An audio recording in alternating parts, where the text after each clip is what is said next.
Hello students, very good morning to all. तो students, आपका जो पेरोल वाला चैप्टर चला हुआ था, उस चैप्टर का आखिरी जो पोर्शन है, जो स्टेचुरी रिपोर्ट्स वाला सेक्शन है, वो आज हम डिस्कस करने वाले हैं। इससे पहले का जो सारा काम था वो हमने कंप्लीट कर लिया था। हमने एम्प्लॉयज़ के ग्रुप को क्रिएट कर लिया था, हमने एम्प्लॉय की जो अटेंडेंस है उसको मेजर कर लिया था, पे हेड क्रिएट कर ली थी, सैलरी हमने डिफाइन कर दी थी, और फाइनली जो पेमेंट ऑफ सैलरी है वो हमने कर दी थी। अभी जो हम बात करने वाले हैं, जो रिपोर्ट्स है, स्टेचुरी रिपोर्ट्स जो आप देख सकते हैं, उस टॉपिक को हम इस वीडियो में डिस्कस करने वाले हैं, और ये आपके इस चैप्टर का आखिरी टॉपिक रहेगा। इसके बाद आपका जो चैप्टर है वो कंप्लीट हो जाएगा। तो आइए स्टार्ट करते हैं। तो जो आपकी पेरोल वाली कंपनी जिसमें हम काम कर रहे थे, उस कंपनी को मैंने ओपन कर रखा है। तो इस कंपनी में हमें सबसे पहले डिस्प्ले में आना होगा। तो डी में प्रेस करके डिस्प्ले में, तो यहाँ पे आपको स्टेचुरी रिपोर्ट्स का ऑप्शन दिखेगा, वहाँ पे आप क्लिक कर सकते हैं। स्टेचुरी रिपोर्ट्स, यहाँ पे पेरोल रिपोर्ट्स में आपको देखेंगे। तो पेरोल के रिगार्डिंग जो भी रिपोर्ट्स आपकी बन सकती थी, वो सारी रिपोर्ट्स यहाँ पे आपको डिस्प्ले हो जाएंगी। इसके अलावा आप इन रिपोर्ट्स को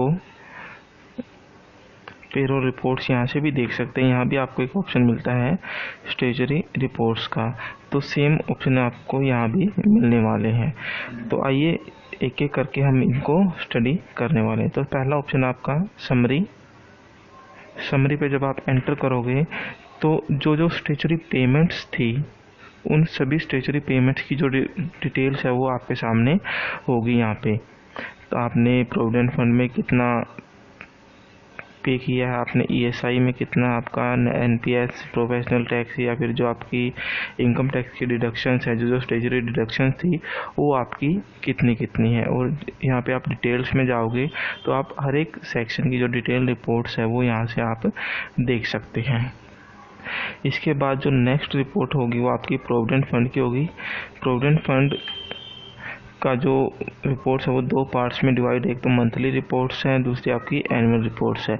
मंथली रिपोर्ट्स में पहला आपका फॉर्म 5 है। तो फॉर्म नंबर 5 हमें ये बताता है कि उन एम्प्लॉयज़ की लिस्ट हमें बताएगा जिन एम्प्लॉयज़ ने किसी पार्टिकुलर मंथ में कंपनी को ज्वाइन किया है, मतलब जो एलिजिबल हुए हैं प्रोविडेंट फंड के लिए। तो यहाँ पे हम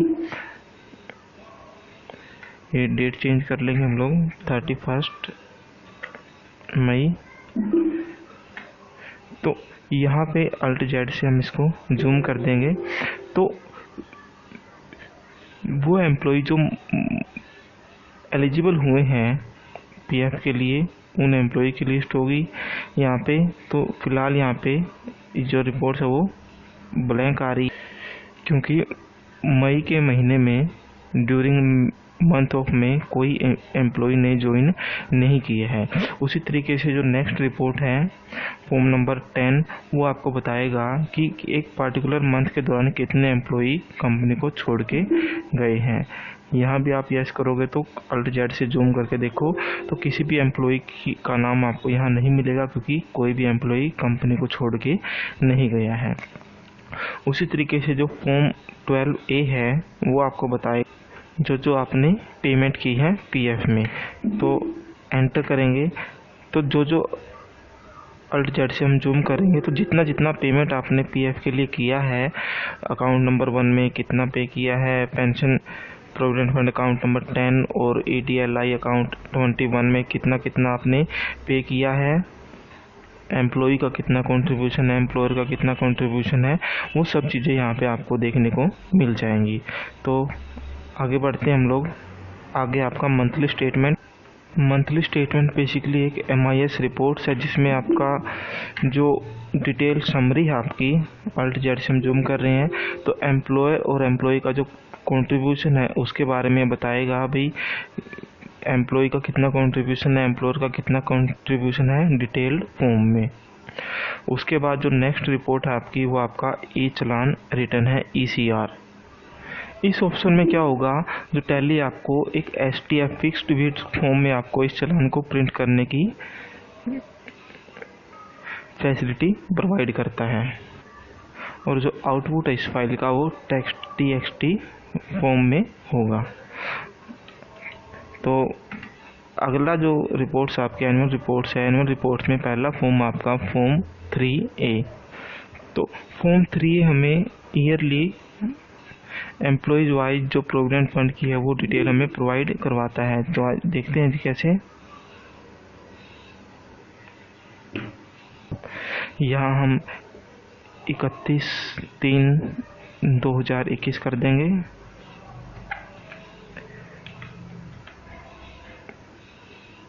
मार्च 2021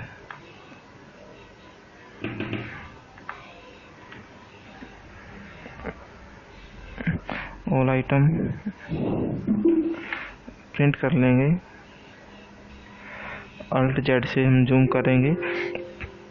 तो यहाँ पे आपको हर एक एम्प्लॉय की एनुअल फॉर्म में जो मंथली रिपोर्ट्स है वो आपको यहाँ पे देखने को मिल जाएगी। जैसे अमित सैनी के लिए अलग अलग जो एम्प्लॉय शेयर है, वर्क एम्प्लॉय शेयर है, जो आपको अलग अलग मंथ का देखने को मिल जाएगा। उसी तरीके से आपको जो दूसरा एम्प्लॉय है वो मानसी गर्ग, उसका आपको देखने को मिल जाएगा। और उसी तरीके से जो आपका रवि वर्मा है उस एम्प्लॉय का भी आपको यहाँ पे देखने को मिल जाएगा। नेक्स्ट जो रिपोर्ट है आपकी वो फॉर्म 6A है। तो फॉर्म 6A एक डिटेल्ड समराइज रिपोर्ट है जिसमें आप अलग अलग एम्प्लॉय का, यहाँ भी हम एक बार डेट चेंज करेंगे 31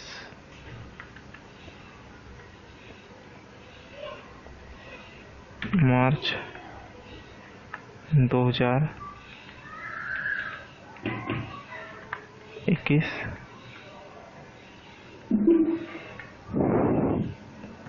Alt Z से जूम करेंगे तो यहाँ पे आप अलग अलग एम्प्लॉय का जो डेटा है वो अलग अलग अकाउंट हेड के थ्रू जो है देख सकते हैं। इसके आगे बढ़ते हम लोग, और अगली जो रिपोर्ट है वो ई रिटर्न। इस ऑप्शन का यूज़ क्या है, आप जो आपकी मंथली रिपोर्ट्स हैं, जो रिटर्न्स हैं, वो आप मंथली या एनुअल जो रिटर्न्स हैं उसको आप एक्सपोर्ट कर सकते हैं, अपने कंप्यूटर में सेव कर सकते हैं। जो आप STF फिक्स्ड विड्थ फॉर्म की हमने बात की थी उस फॉर्मेट में आप इसको सेव कर सकते हैं। और जब आप रिटर्न फाइल करोगे तो उस फाइल को, उस डॉक्यूमेंट को वहाँ आप अपलोड कर सकते हैं। नेक्स्ट जो हमारा जो सेक्शन है वो है एम्प्लॉय स्टेट इंश्योरेंस ESI। यहाँ पे भी हमें वही 2 सेक्शन मिलेंगे, मंथली और हाफ ईयरली। इसमें फर्स्ट आपका फॉर्म 3 जो एक डिक्लेरेशन रिपोर्ट होगी जिसमें हम डिपार्टमेंट को उन एम्प्लॉयज़ की जानकारी देते हैं जो एलिजिबल है ESI के लिए। उसके बाद नेक्स्ट जो रिपोर्ट है वो आपकी मंथली स्टेटमेंट है। ये भी एक आपकी रिपोर्ट की तरह ही होती है जिसमें आपको एम्प्लॉयर और एम्प्लॉय दोनों के ESI कंट्रीब्यूशन की जानकारी यहाँ पे आपको मिल जाती है। जैसे यहाँ पे आपको पता चल रहा है एम्प्लॉय ने कितने दिन काम किया है, फिक्स्ड वेजेज कितने हैं, अर्न वेजेज कितने, उसके एम्प्लॉय का कंट्रीब्यूशन, एम्प्लॉयर का कंट्रीब्यूशन, और यहाँ पे टोटल उसका अमाउंट यहाँ पे आपको देखने को मिल रहा है। उसके बाद नेक्स्ट जो रिपोर्ट है आपकी वो है ई रिटर्न।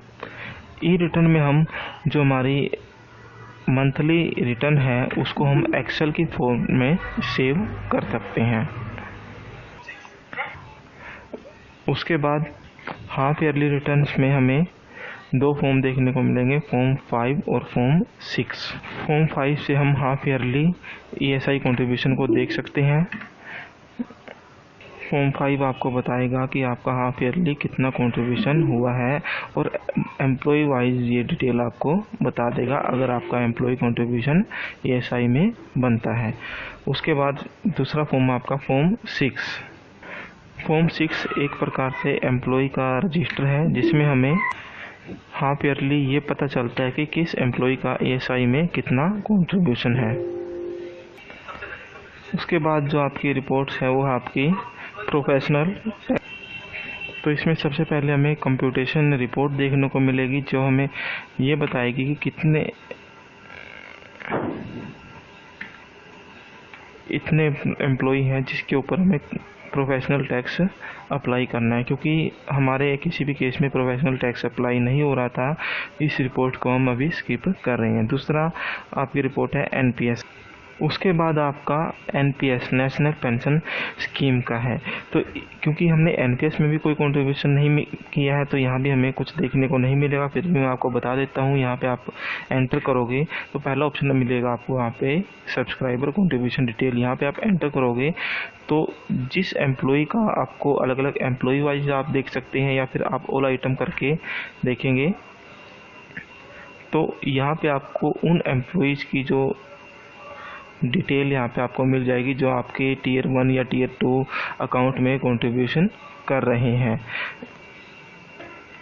उसके बाद नेक्स्ट जो आपका एनपीएस समरी है, यहाँ भी आप उन डिटेल्स में जो कंट्रीब्यूशन है एम्प्लॉय का एनपीएस में, वो डिटेल यहाँ पे आपको देखने को मिल जाएगी। इसी में नेक्स्ट है आपका प्रान नोट अवेलेबल। प्रान होता है आपका परमानेंट रिटायरमेंट अकाउंट नंबर।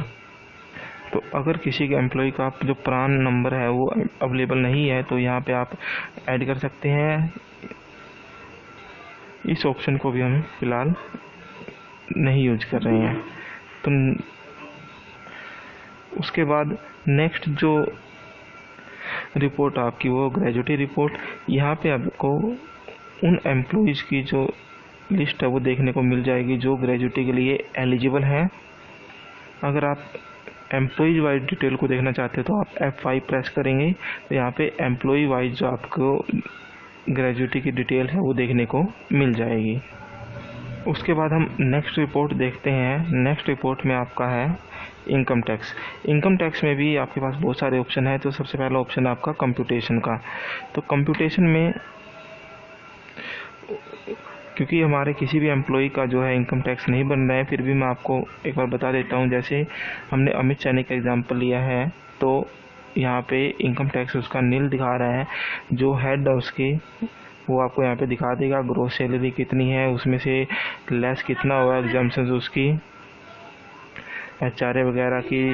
उसके बाद जो डिडक्शंस है उसकी वो कितनी है, अगर उसने कुछ इन्वेस्टमेंट वगैरह की है तो वो डिडक्शन आपको यहाँ पे देखने को मिल जाएंगी। उसके बाद इनकम फ्रॉम अदर सोर्सेज उसकी ऐड होंगी और फाइनली जो सारी कैलकुलेशन करने के बाद उसका जो टोटल इनकम टैक्स होगा वो कैलकुलेट किया जाएगा।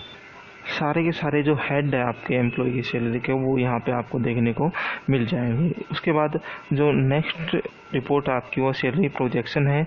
यहाँ पे आप जो है सैलरी की जो प्रोजेक्शन है एम्प्लॉय की वो कर सकते हैं। जैसे एक मंथ की यहाँ पे आपको एक्चुअल डाटा मिला है, उसके बाद जो नेक्स्ट मंथ में आप जो उसकी सैलरी को प्रोजेक्शन बेस के ऊपर कैलकुलेट कर सकते हैं। उसके बाद जो नेक्स्ट रिपोर्ट आपकी वो है चालान रिकन्सिलेशन। तो चालान रिकन्सिलेशन में अगर आपने इनकम टैक्स डिडक्ट किया है तो उस चालान की जो डिटेल है यहाँ पे आपको देखने को मिल जाएगी। क्योंकि अभी हमने कोई डिडक्शन नहीं किया इनकम टैक्स की तो यहाँ पे आपको कोई चालान नहीं दिख रहा है। उसके बाद जो नेक्स्ट ऑप्शन आपका वो है रिटर्न का। रिटर्न में हमें 2 सेक्शन दिए गए हैं। आपका पहला आपका क्वार्टरली रिटर्न और दूसरा आपका एनुअल रिटर्न। तो क्वार्टरली रिटर्न में पहला आपका फॉर्म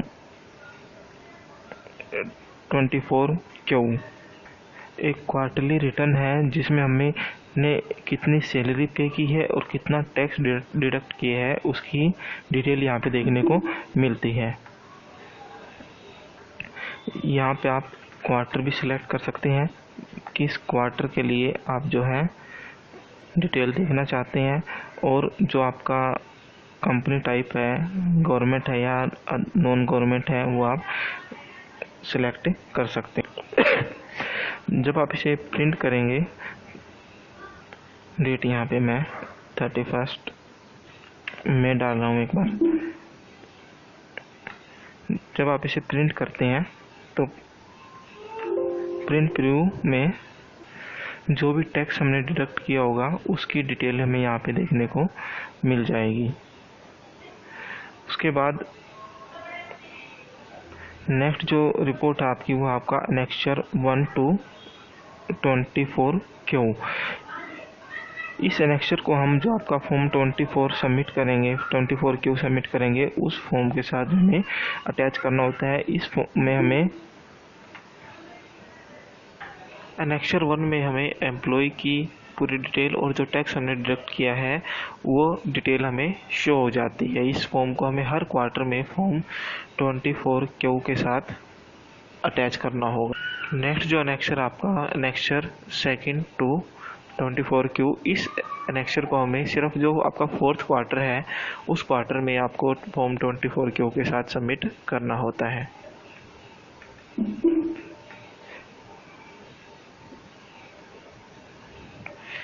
Alt Z से जूम करेंगे, यहाँ भी आपको जो डिटेल है एम्प्लॉयज़ की वो सब यहाँ पे आपको देखने को मिल जाएंगी। उसके बाद नेक्स्ट जो रिपोर्ट है आपकी वो एनुअल रिपोर्ट। एनुअल रिपोर्ट में पहला आपका फॉर्म 16 में जो एम्प्लॉयज़ को सैलरी से जितनी भी इनकम हुई है उस इनकम से हमने कितना TDS काटा है उस TDS को हम फॉर्म 16 से सर्टिफाई करते हैं। तो यहाँ पे हम एम्प्लॉय सेलेक्ट करेंगे और जो डिटेल्स है यहाँ पे वो हम डिटेल्स को फिल आउट करेंगे।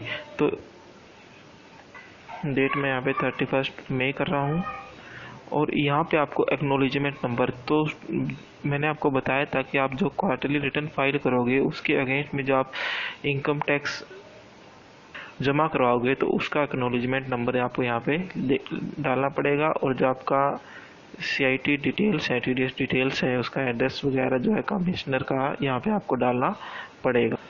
उसके बाद हमें इसका प्रिंट आउट निकाल के एम्प्लॉय को देना होगा।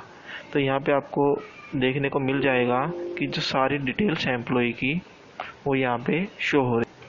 तो यहाँ पे आपको एम्प्लॉय की जो सैलरी की सारी डिटेल देखने को मिल जाएगी, ग्रोस सैलरी कितनी है और उसकी जो डिडक्शंस हुई हैं किसी भी हेड के अंडर हुई हो तो वो सारी डिडक्शंस भी आपको यहाँ पे देखने को मिल जाएंगी। उसके बाद नेक्स्ट जो रिपोर्ट है वो आपकी फॉर्म 12BA है। फॉर्म 12B में अगर हम अपने एम्प्लॉय को सैलरी के अलावा कुछ और भी बेनिफिट दे रहे हैं तो उन सब की जो डिटेल्स है वो हमें यहाँ पे देखने को मिल जाएंगी। उसके बाद जो नेक्स्ट फॉर्म है वो आपका ITR 1 है। तो हमें अपने हर एम्प्लॉय के लिए ITR इनकम टैक्स रिटर्न 1 जो फॉर्म है उसको प्रिंट करके देना होता है। जैसे हम एक एम्प्लॉय का करके देख रहे हैं अमित सैनी का, तो यहाँ पे हमें जो डिटेल्ड रिपोर्ट है उसकी सैलरी की वो हमें प्रिंट करके दे देगा। जो हमें कंप्यूटेशन वगैरह है किस तरीके से हुई है उसकी इनकम टैक्स की वो सारी डिटेल यहाँ पे हमें देखने को मिल जाएंगी। देखिए कंप्यूटेशन में उसकी जो ग्रोस इनकम है वो कितनी है, डिडक्शंस कितनी है, उसके बाद ये सारी डिटेल यहाँ पे हमें टोटल इनकम कितनी है, अगर उसका जो टैक्स बनता तो वो हमें यहाँ पे शो हो जाता। उसके बाद नेक्स्ट जो ऑप्शन है आपका ई रिटर्न में भी हमें यहाँ पे दो ऑप्शन देखने को मिलेंगे, एक तो E24Q और प्रिंट फॉर्म 27A।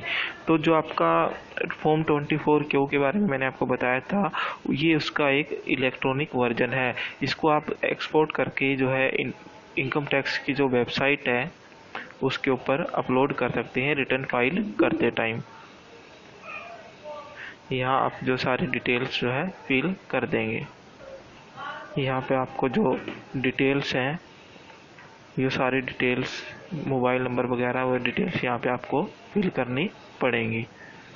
उसके बाद जो दूसरा है आपका फॉर्म 27A। फॉर्म 27A जो है वो फिजिकल फॉर्म में आपको डिपार्टमेंट में जमा करवाना होगा। उसके बाद नेक्स्ट जो आपका ऑप्शन है वो आपका एक्सेप्शंस रिपोर्ट है।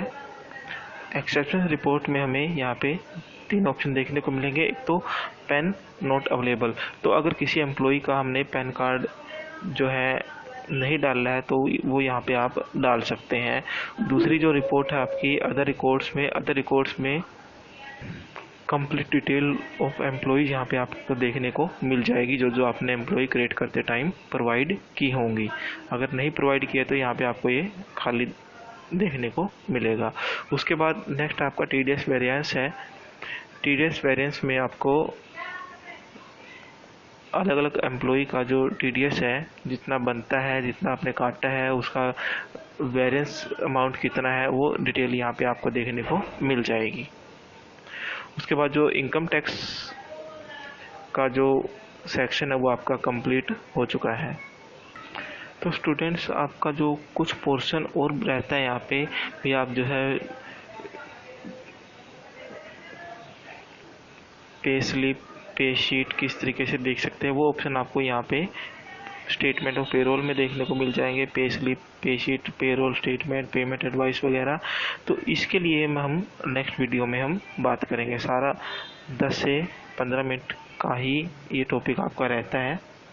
Then okay, thank you very much.